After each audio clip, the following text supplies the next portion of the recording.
La escena es familiar para casi todos, un jardín perfecto, dos seres humanos inocentes y una serpiente astuta que cambia el curso de la historia. Pero lo que muchos no perciben es que la descripción de la serpiente en Génesis 3 no encaja perfectamente con la idea de un simple animal rastrero. Ella habla, ella razona, ella seduce. ¿Alguna vez te has preguntado qué tipo de criatura sería capaz de engañar directamente a los primeros humanos en la presencia divina? Esta no parece una serpiente común, algo mucho más profundo y misterioso se esconde detrás de esta figura. La palabra hebrea usada para serpiente en el texto original es nachas. Aquí comienza el enigma. Este término no significa solamente culebra, también puede interpretarse como ser resplandeciente o incluso como una entidad espiritual con sabiduría corrompida. Esto plantea una pregunta audaz: ¿estamos frente a un ser celestial disfrazado? En otras partes de la Biblia Sagrada, seres celestiales descienden a la tierra con apariencia humana, como los ángeles que visitan a Abraham. ¿Por qué no una serpiente con una forma más elevada, quizás incluso seductora, con un propósito oculto? Además, la narrativa no expresa ninguna sorpresa por parte de Eva al oír hablar a la serpiente. Eso es perturbador. Si los animales nunca hablaban, ¿por qué no reaccionó con asombro? La ausencia de reacción sugiere que tal vez, en ese estado de inocencia o en esa realidad espiritual elevada del Edén, existía un tipo de comunicación que hemos perdido. O quizás Eva ya conocía a ese ser.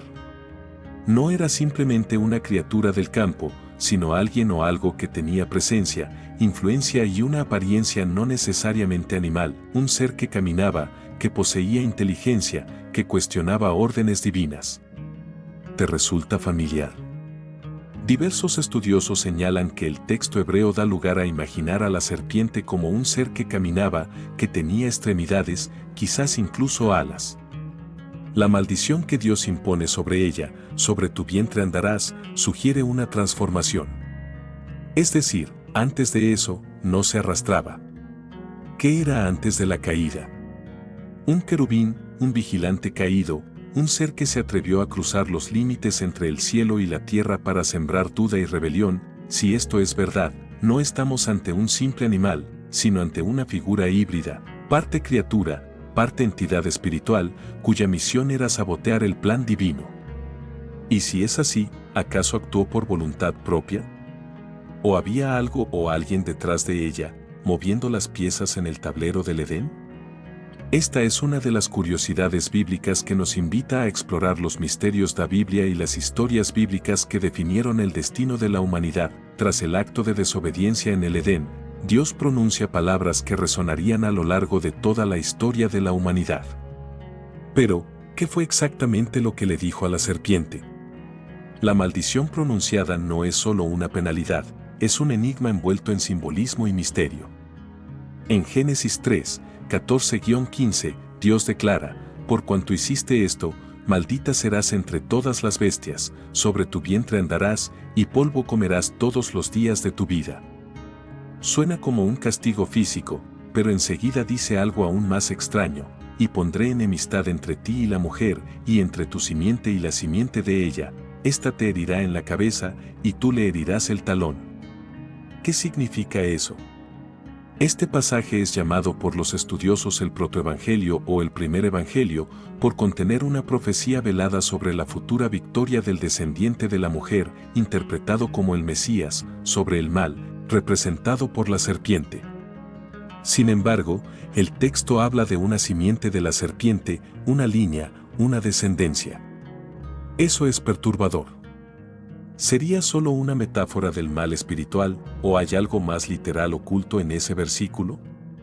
La idea de que la serpiente tenga descendientes plantea preguntas que pocos se atreven a explorar. ¿Y por qué Dios maldeciría a la criatura y no directamente a Satanás, si es a él a quien muchos asocian con la serpiente? El texto no menciona a Satanás, no hay ninguna referencia directa a él en el Génesis.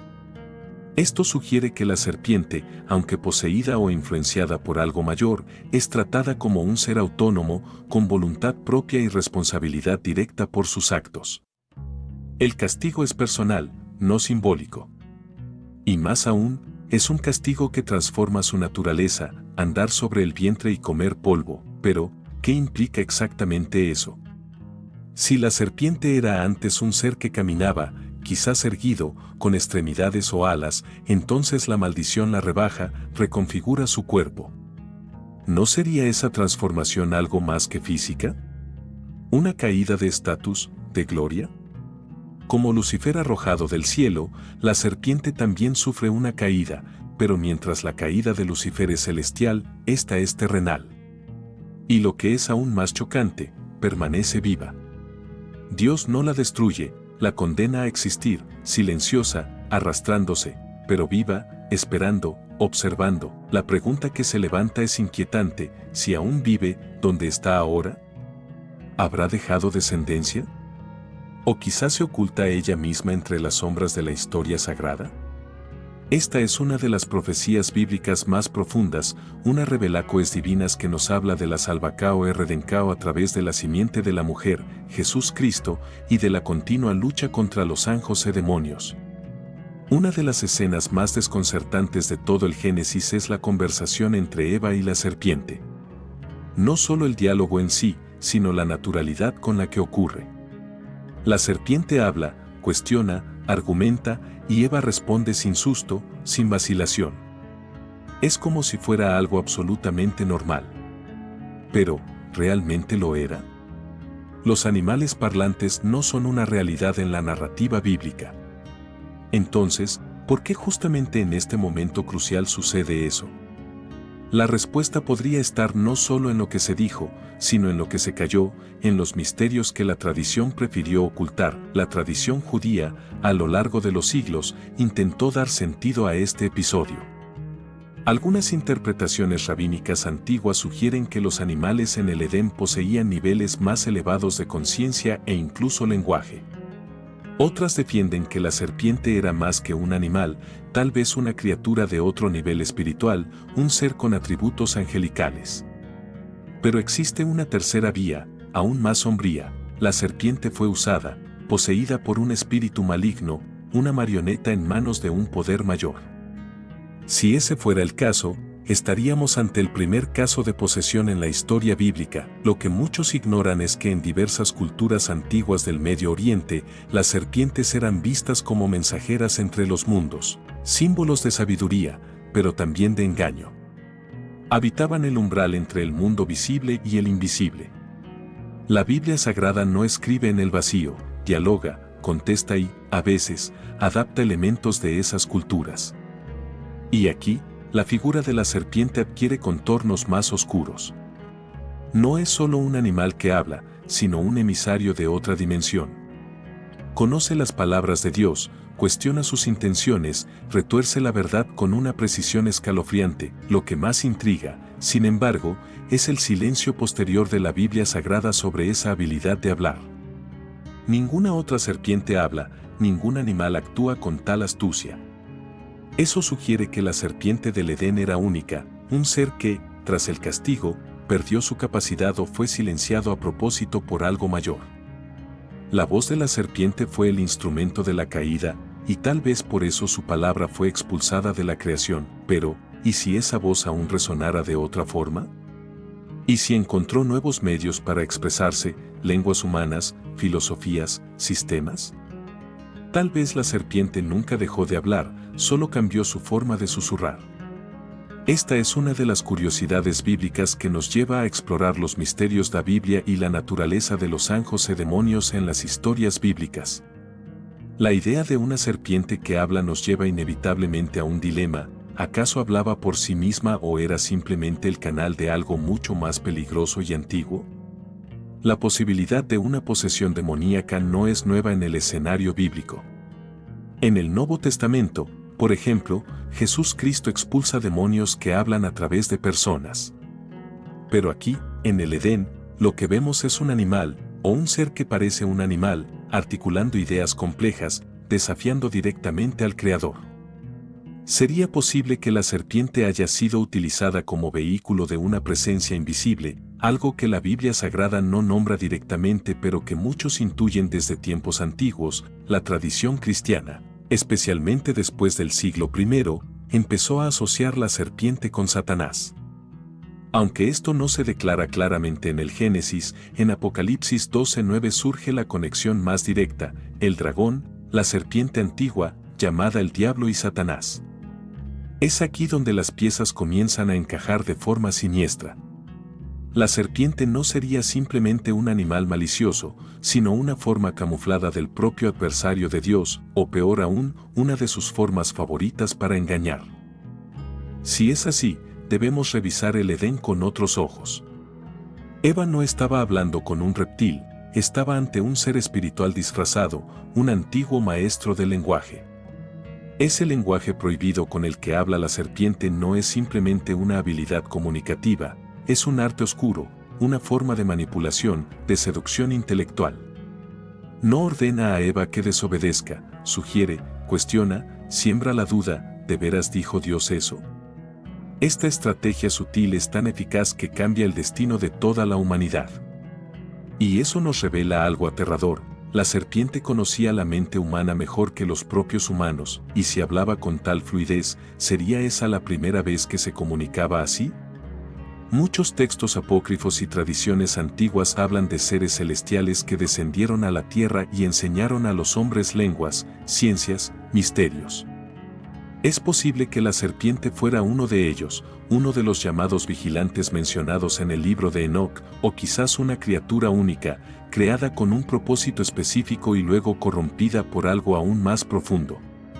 Sea como fuere, lo que tenemos ante nosotros es un habla prohibida, un lenguaje que convence sin ordenar, que destruye sin alzar la voz. Y ese habla desaparece después del Edén. Ningún otro animal habla, ninguno intenta enseñar al hombre algo que Dios no permitió. La serpiente habló y fue silenciada. Pero el misterio persiste: ¿quién habló realmente por ella? Esta es una de las historias bíblicas que nos sumerge en los misterios de la Biblia y la lucha entre la Salvacao Redencao y las fuerzas de los ángeles y demonios. La pregunta que persiste como una serpiente oculta entre las páginas de la Escritura es directa y perturbadora: ¿quién era en realidad la serpiente? Durante siglos, teólogos, rabinos y místicos han intentado descubrir si la serpiente era simplemente Satanás disfrazado o si estamos ante algo mucho más antiguo y complejo. Y si el personaje que susurró en el Edén no era solo el diablo como lo conocemos, sino un ser de otro nivel espiritual, quizás un ángel caído o un miembro de los hijos de Dios mencionados en Génesis 6. Hay más capas en este misterio de lo que muchos están dispuestos a admitir. En el Apocalipsis, Juan conecta directamente a la antigua serpiente con el dragón, Satanás. Pero esa conexión se hace mucho después de los eventos del Edén. Génesis, el libro de los orígenes, nunca nombra a ese personaje como Satanás. De hecho, el propio Satanás, el adversario, aparece con funciones diferentes a lo largo de la Biblia Sagrada. En el libro de Job, es un acusador, casi un fiscal en el tribunal celestial. Pero en el Edén, la serpiente no acusa, seduce, cuestiona, invierte. Eso no suena como el Satanás de Job, suena como algo más antiguo, más íntimo de la creación. Algunas tradiciones judías, extraídas del Talmud y la Cábala, sugieren que la serpiente era un ser angelical, quizás un querubín, que envidió al hombre y deseaba ocupar su lugar. Otras fuentes más místicas afirman que era un ser intermedio, una criatura con libre albedrío, dotada de belleza y sabiduría, pero corrompida por su propia ambición. El propio profeta Ezequiel, en su capítulo 28, describe una figura en lenguaje simbólico que estaba en el Edén, llena de piedras preciosas y perfección, hasta que se halló iniquidad en ella. ¿Estaría Ezequiel describiendo a la serpiente en su forma glorificada antes de la caída? Y aún existe otra teoría más atrevida, que la serpiente sería uno de los llamados Elohim, seres espirituales con autoridad mencionados en los Salmos y en los libros antiguos, criaturas celestiales que actuaban bajo mandato divino pero que, como Lucifer, podían rebelarse.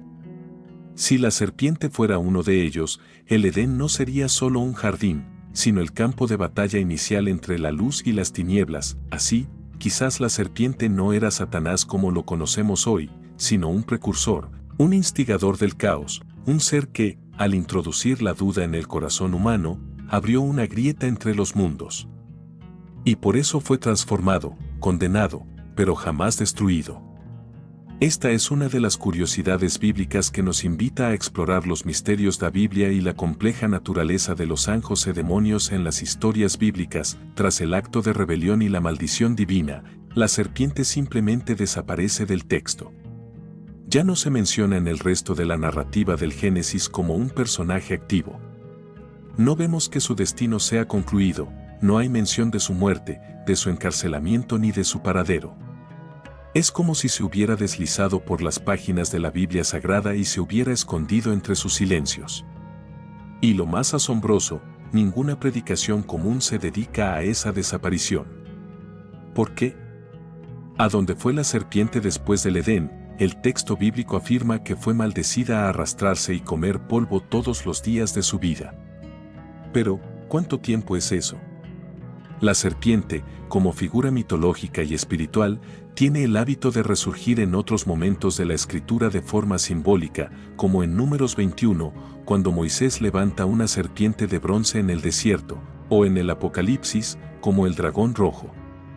Pero la serpiente literal, aquella del jardín, simplemente desaparece de la narrativa como una sombra que se oculta. La pregunta es inevitable, ¿acaso aún existe de alguna forma?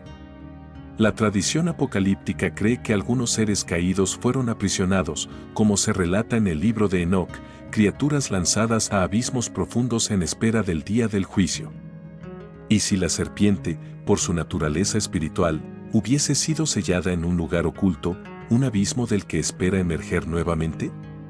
O, aún más inquietante, ¿y si nunca fue aprisionada, sino liberada para continuar su influencia de forma invisible, a través de linajes, ideas y sistemas? La ausencia de la serpiente en los capítulos siguientes del Génesis no significa ausencia de su acción. La narrativa de Caín y Abel, por ejemplo, muestra el surgimiento de la violencia fratricida. ¿Qué despertó eso tan rápidamente? El mal, una vez introducido, parece seguir adelante, como si algo lo estuviera alimentando tras bastidores. La serpiente puede haber perdido su forma física, pero su esencia, el cuestionamiento, la rebelión, la mentira disfrazada de verdad, permaneció viva, moldeando los eventos, corrompiendo corazones. ¿Y si asumió otras formas, otras máscaras? Después de todo, la Escritura dice que hasta Satanás puede transfigurarse en ángel de luz.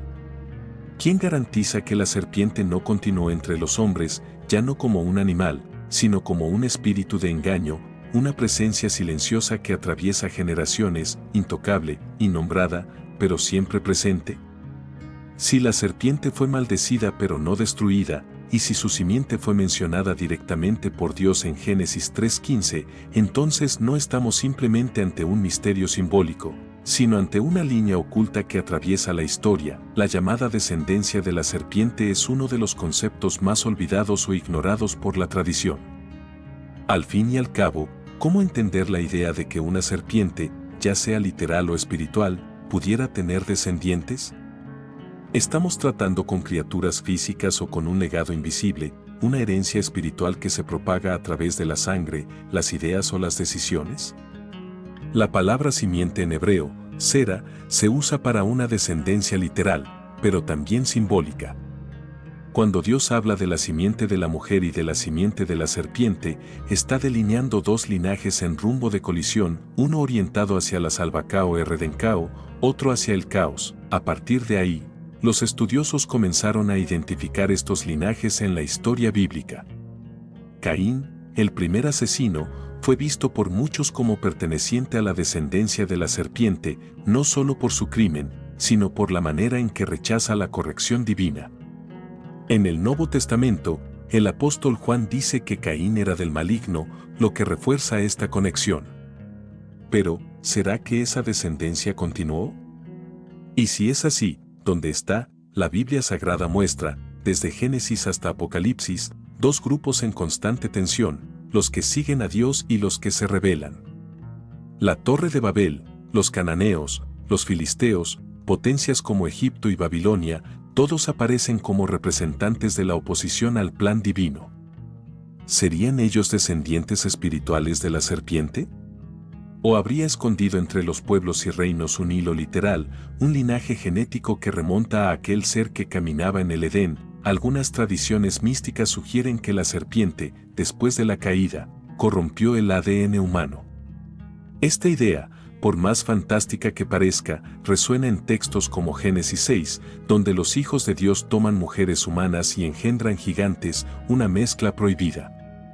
La serpiente, como símbolo de transgresión, podría haber sido precursora de esa práctica.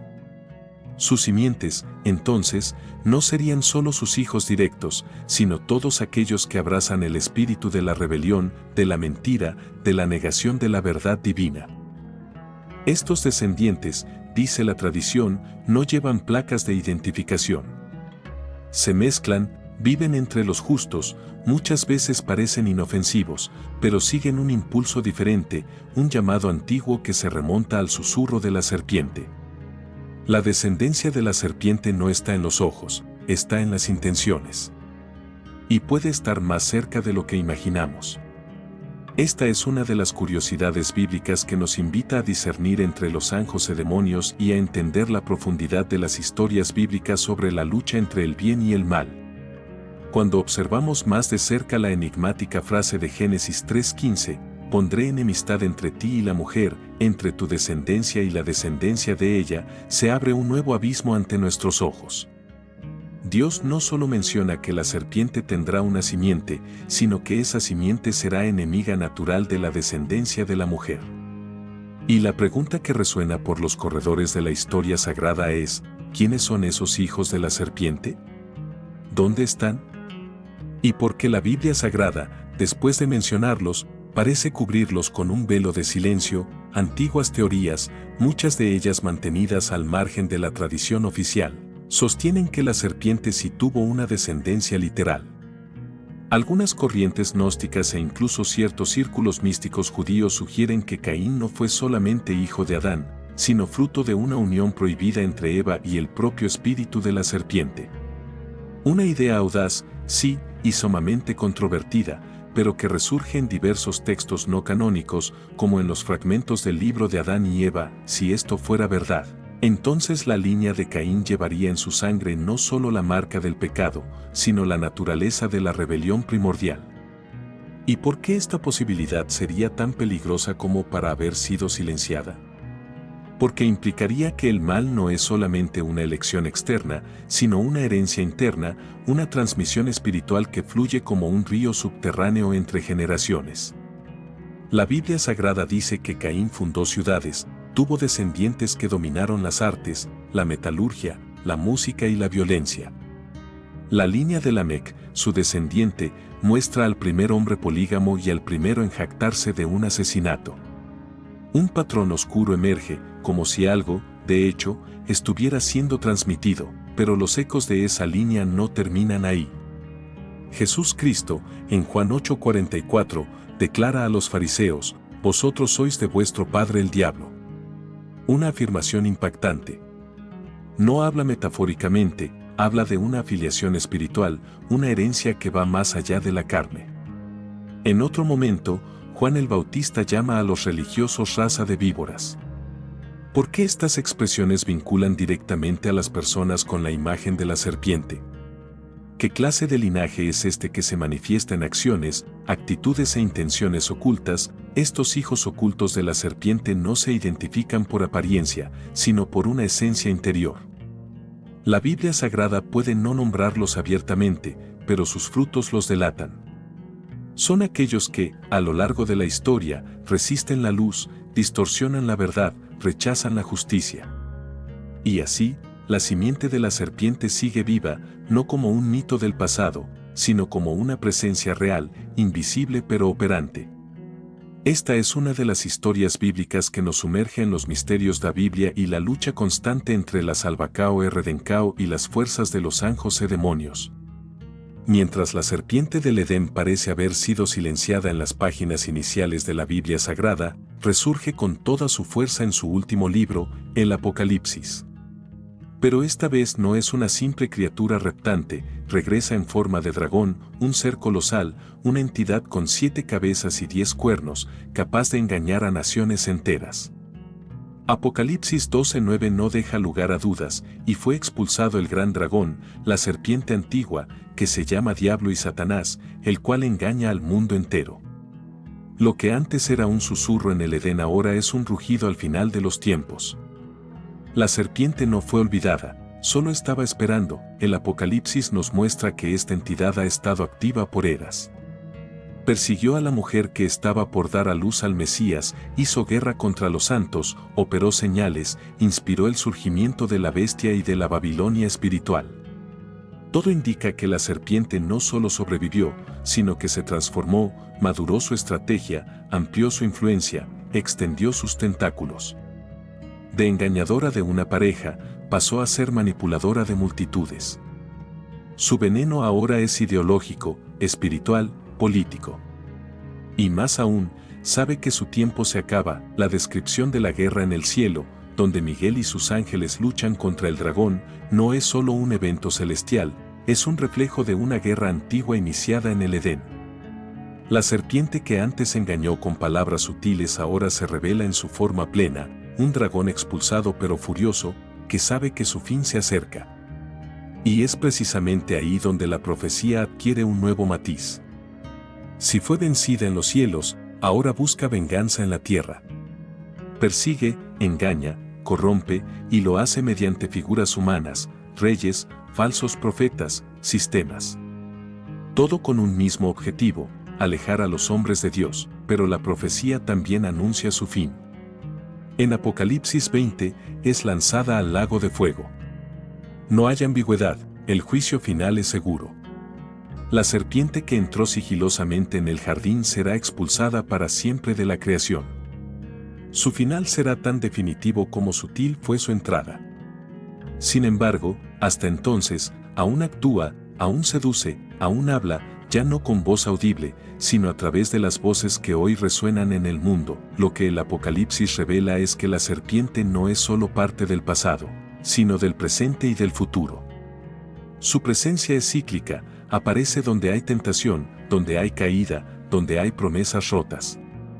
Y al final, será confrontada por aquel que es llamado la simiente de la mujer, Jesús Cristo.